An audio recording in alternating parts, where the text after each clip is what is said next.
Bismillahirrahmanirrahim. Wala hawla wala quwwata illa billahil aliyyil azim. Asyhadu an la ilaha illallah wa asyhadu anna Muhammadar Rasulullah. Allahumma salli ala sayyidina Muhammadin wa ala alihi wa sahabatihi ajma'in. Kita lanjutkan. Wa kaifa la yurja hilmuhu wa karamuhu wa shumulu lutfihi wa rahmatihi. Wa kaifa la yurja wa kaifa lan iku hale kepriyen la yurja ora den arep apa hilmuhu kedamaian dari Allah, wa karamuhu dan kedermawanan Allah, wa shumulu lutfihi dan sumrambae kawelasan Gusti Allah, menyeluruhnya kawelasan Gusti Allah, wa rahmatihi dan menyeluruhnya rahmat Allah. Wa qad sabaqa sementara telah mendahului wujudul ibadi terhadap keberadaan hamba-hamba Allah, apa lutfuhu kawelasan Gusti Allah wa ra'fatuhu lan banget ya welase Gusti Allah. Bahasa Indonesianya, bagaimana mungkin kita tidak berharap kedermawanan Allah, kemuliaan Allah dengan sifat dermawannya, dengan sifat kedamaiannya, kenyamanannya, wa syumulut fihi dan juga bagaimana mungkin kita tidak berharap terhadap universalisme kewelasan Gusti Allah atau menyeluruhnya kasih sayang Allah terhadap alam semesta ini, bahkan kepada kita manusia khususnya, wa rahmatihi dan rahmat Allah itu, wa qad sabaqa wujudul ibadi lutfuhu sementara kasih sayang Allah, kelembutannya, demikian welasnya Allah, demikian rahmatnya Allah kepada kita telah mendahuluinya sebelum kita wujud. Kama abana sebagaimana penulis kitab ini menjelaskan, dzalika terhadap itu semua fil munajatil khamisah terhadap munajat yang kelima. Munajat itu sebut saja curhat ya. Seorang anak curhat kepada orang tuanya, atau seorang hamba Allah bermunajat atau bercurhat kepada Allah. Berbeda, berdoa dengan munajat itu berbeda. Munajat itu curhat, katakanlah ya, kira-kira curhat begitu. Wahai Tuhanku, seperti sebagaimana curhatnya Nabi Yahya kepada Gusti Allah, wasta'ala ra'syu syaiba, wahai Tuhanku, rambutku telah memutih, wahanal abu minni, tulang-tulangku sudah keropos. Memangnya Tuhan tidak tahu? Tahu kan? Nah, persoalannya dia sedang curhat persoalannya. Seorang anak curhat tentang persoalan dirinya kepada orang tua. Orang tua mengerti, watak-watak anaknya tahu, segala macam tahu. Misalnya seorang anak yang sedang belajar di pondok pesantren yang tiap bulannya dikirimi oleh orang tuanya untuk kebutuhannya tiap bulan.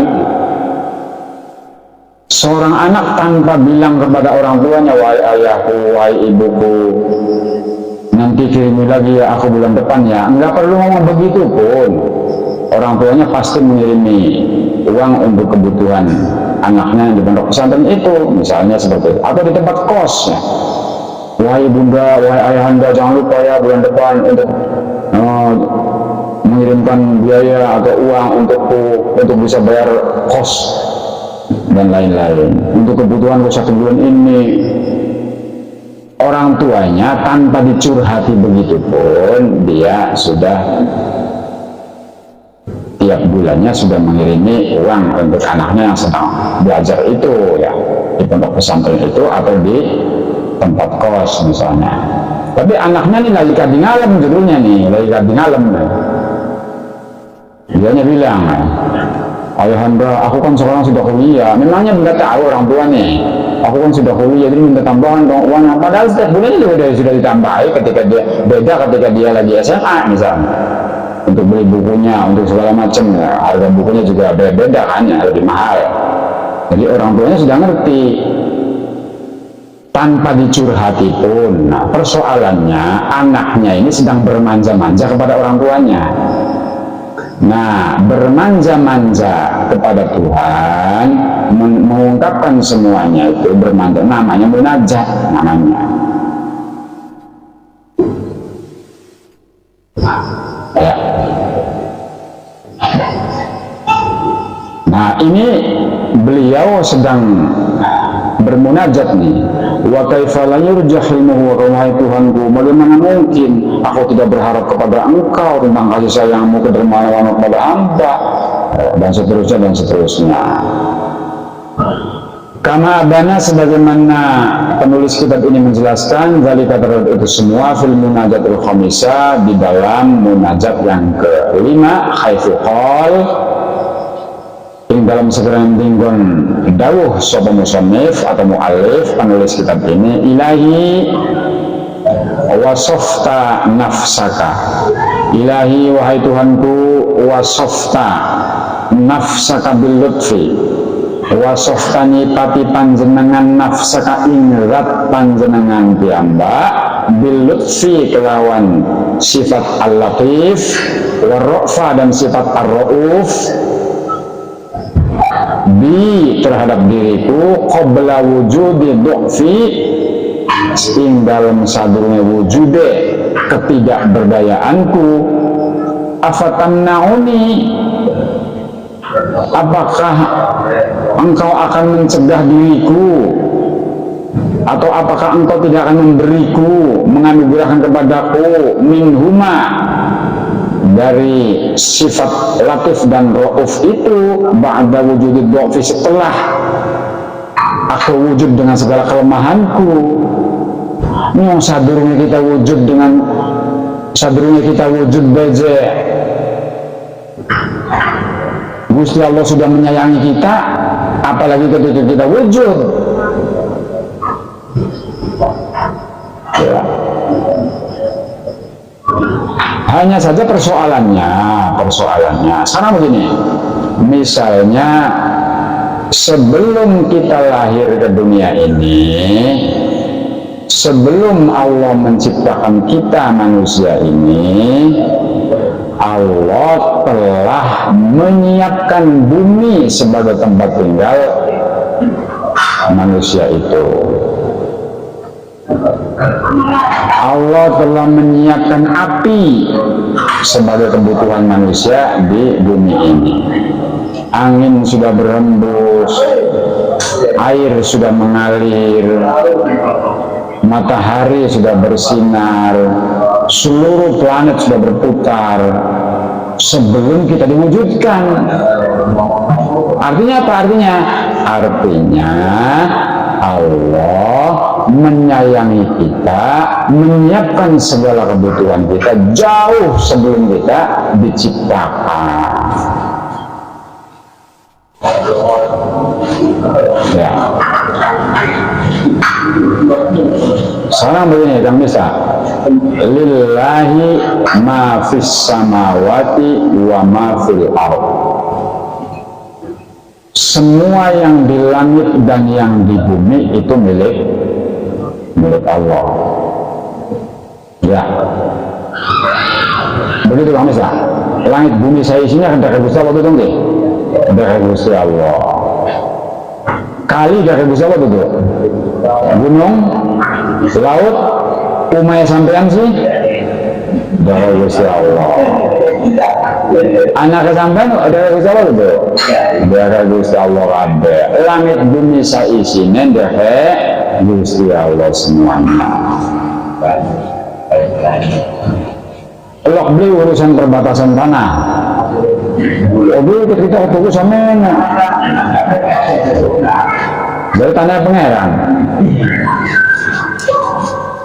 Kalau kita mengklaim bahwa tanah ini milik saya, rumah ini milik saya, anak-anak ini milik saya, mobil milik saya, sepeda motor milik saya, oli jungkel malik, oli kasab, sipil dadin das dari sipil, oli keringetan, berarti engkau bertengkar dengan Gusti Allah. Jare Gusti Allah, lillahi ma fis samawati wa ma fil ard. Langit bumi saya sini di dekat Gusti Allah. Sedangkan engkaunya mengklaim mobil milikku, rumah milikku, sawah milikku. Apabila rebutan kepemilikan ke? Nyong rebutan kepemilikan kalau uang antar uang berjamaah pengadilan je. Misalnya, Kang Samroni, seseorang A dan B bertengkar tentang mobil atau tentang kios di pasar, los. Si A punya sertifikat, B-nya punya sertifikat. Tangan kepolisian bikin gile, diurusnya tangan kepolisian dulu, tangan pengadilan beli. A memanggil pangeran ke yang perang akhirat, bikin gile.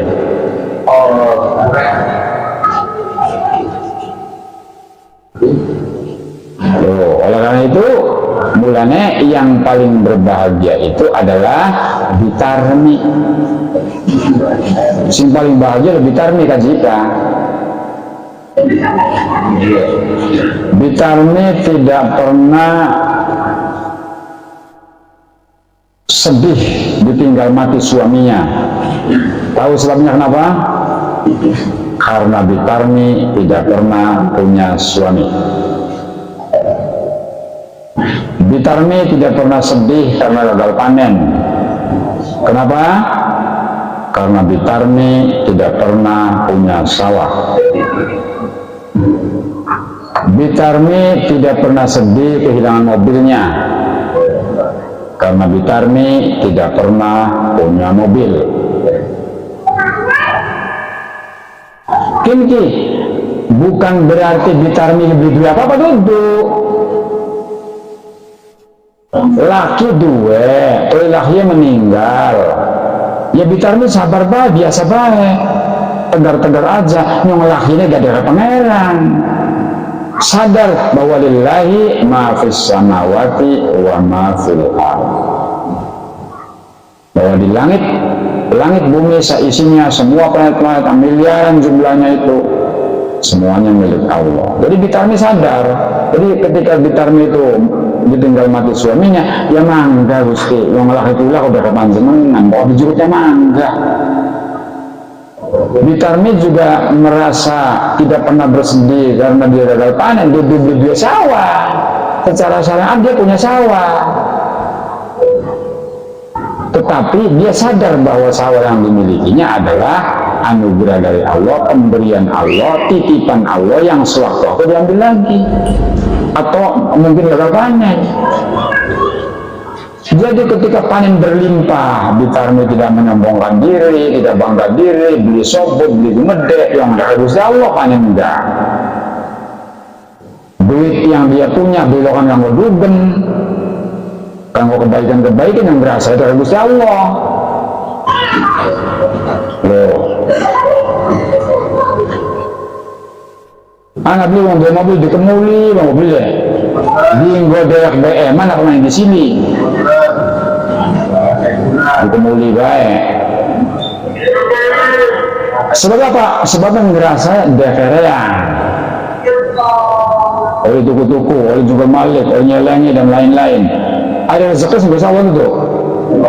Rezeki sih Gusti Allah. Yang langit bumi saisinya dari Gusti Allah. Rezeki sih Gusti Allah. Tangan kita, kaki kita, hidung, telinga, mata, semua panca indera tubuh kita, organ tubuh kita, seluruh sel-sel di dalam tubuh kita, semuanya adalah pemberian Allah, anugerah dari Allah, dipinjami oleh Allah yang berasal dari tanah itu. Ruh itu pengennya kembali kepada Gusti Allah. Kalau ruh tuh pengennya kembali kepada Gusti Allah. Kalau jasad mah dia nggak pengen apa-apa dia. Sing pengen mangan mau duduk cangkem kita, duduk wetang kita. Keinginan kita melalui nafsu. Dua nafsu makan, sehingga kita ingin makan. Sing pengen rabi sih, sing pengen laki, nafsu kita. Sing pengen duit, sing pengen mobil, pengen makan enak, pengen rumahnya ber-AC, ada kolam renangnya, anak-anak sekolahnya pengennya di luar negeri, di perguruan tinggi favorit, sekolah favorit. Mau orang sing pengen ngaksi gitu, nafsu, pengen ngaksi. Bagus, nafsu itu bagus untuk memberikan motor atau penggerak dalam kehidupan ini. Mung aja dijor, persoalannya mau orang loh. Boleh nggak laki-laki mencintai perempuan, demen, pengen ngemek? Boleh, tapi dengan cara perkawinan yang sah. Aja yang kamar hotel dengan memboking seorang perempuan atau seorang perempuan yang nakali laki-laki, nggak bener caranya begitu mah. Nafsu disalurkan dengan benar, dengan tepat. Orang ingin makan, silakan. Orang ingin punya mobil, silakan, tapi dengan cara yang benar, dengan tujuan yang benar. Ingin kaya boleh nggak? Boleh, silakan. Tapi caranya yang benar, tujuannya yang benar. Dalam rangka beribadah atau mengabdi kepada Gusti Allah. Begini, wa ma khalaqtul jinna wal insa illa liya'budun. Semata-mata jin dan manusia diciptakan untuk mengabdi kepada Gusti Allah, bukan menyembah. Awas ya, Gusti Allah bukan sesembahan. Untuk menyembah kepada Allah yang Gusti Allah pengen disembah orang, apa sembah sih penting. Mengabdi itu bujang kita ini, Gusti Allah yang bujang dengan segala fasilitas yang diberikan oleh Allah. Udara disediakan untuk kita bisa bernapas, air disediakan oleh Allah, api disediakan oleh Allah, buminya, tanahnya disediakan oleh Allah, mataharinya, bersinar disediakan oleh Allah, semuanya disediakan oleh Allah. Tuh.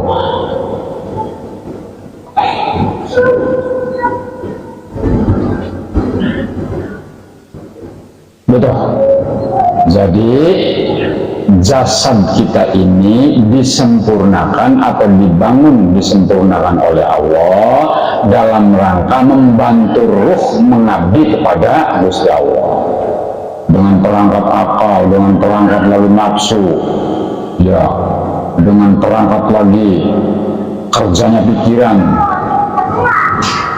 Bahkan kalau menurut akal dengan pikiran beda lagi nih, sel otak juga beda lagi.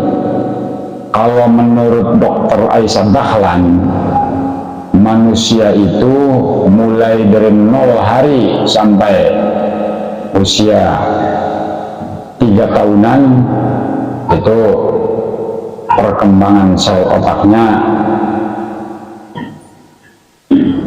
dia selalu, anak-anak pada usia 1-3 tahun itu pengennya merasakan ngemek, geni pengen ngemek, banyu pengen ngemek, nanti belum pengen lama-lama olah-olahan, pengennya merasakan. Nanti kalau sudah sampai pada usia 18 tahun itu tersambung semua sel-sel otaknya sampai kurang lebih